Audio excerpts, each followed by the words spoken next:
Nonghikai ke jala hapok kalama jongka Kyntiew Deficit School Teachers Association KJDSTA haksi thoding jongka tayo ke lapenlong ya ke annual general meeting hadan Bosco Hall lai umkra hakabada kispa angut Nonghikai ke lawan banya shimbenta banya tai halor kimat bapher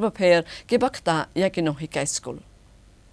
Hakane ke Jingialang Jingialang bat kidukot jongke KJDSTA dakispa angut kilawan nakaleng karilum khasi bat Kyntiew kilayatai sani halor kimat ki baki Nonghikai ki kendu Jingeh bat kumju ru banyatai sani ya ke jingdon kam ban Kyntiew ya ke puli puthi ya ke jala kam tam hakaban ai ki training bapher ki Nonghikai kenang bakin la bat ai ke Jinghikai ke bapurai ke Khynnah school kat kum ke Jingya jongkapur ke Presiden jongke KJDSTA ke Konsusans kalaong baha ke Jingialang kilia keren halor kimat jingdawa ki baka sorkar jala kadang pensateng ban pun urlong no Iaki ki bakan thup ya ke sanpau na ke shispa ke revise pay area ke DCRG ke balapatha da ke 5th pay commission ban penkiu no na ke lailak siteng sya ke shipau lak tengka ke ACPS bat kiwei kimat. Kalau ongru bamenta kidang but din hakabedai bak jingsingan jungki Nonghikai kibala tray yakakam shua ke arhajar shipau namar nda kila Shong that kin yo kat ba kibatray hadin arhajar shipau kin yo da ke National Pension Scheme ndrai haduk menta mshim la pentray kam.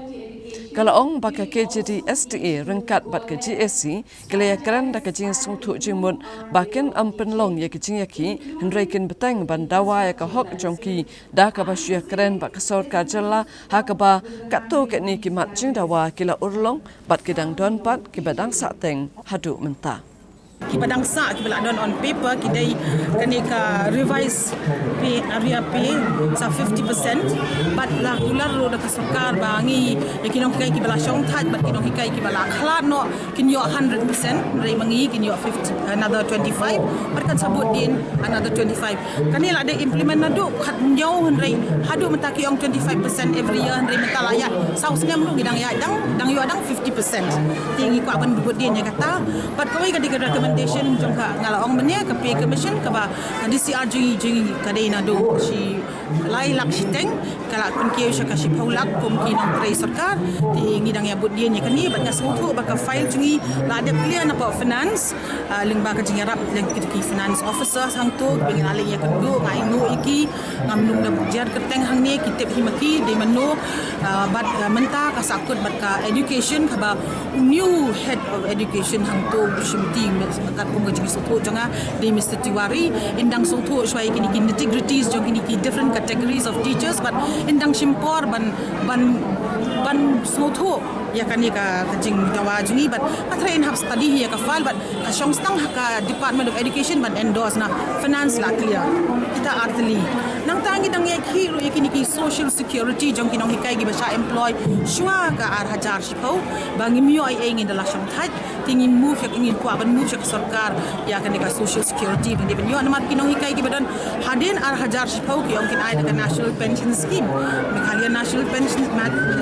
pension scheme ya kataro kimpat implement ngas ko na i sa ha ko pingilay pingiyak trend ba walang iong ba indang kila kin mut ban ay kaniya ka agency ka ban sa shimti ya katuro ngi kwa ban movie kini kinong kay ba sa employ hadin arhajar shipo ti kidon ka sa ka ACPS assured progressive career scheme jika Meghalaya mangi kinong hikai gimdan ka chance ban yo promotion tingi di ban yo ada ka enhancement ka ACPS kadang don sa kato bangin ya chakmat kita kini kimin but ngapa man ong sakaway ba kani ka new body ka shim kya bahaya ka students welfare ni kwa ban raise ka quality of education na katakadaw ha sedang ka meeting iba teacher trainer ay bala recognize the government iba don hang iba ni I jing trend mene and quality of education in Meghalaya but ni kwa bang raise ka index jung ka quality education jungi kam sa jong lang bat ki jilla ha ka mainland India. Since 2014, our country has been plagued by divisive forces. TMC is in Meghalaya with the mission to empower the people, uphold the ethnic cultures and traditions, celebrate the sacred land. To oust the proxy BJP government from Meghalaya, be the change, support TMC. by calling on 96877 96877.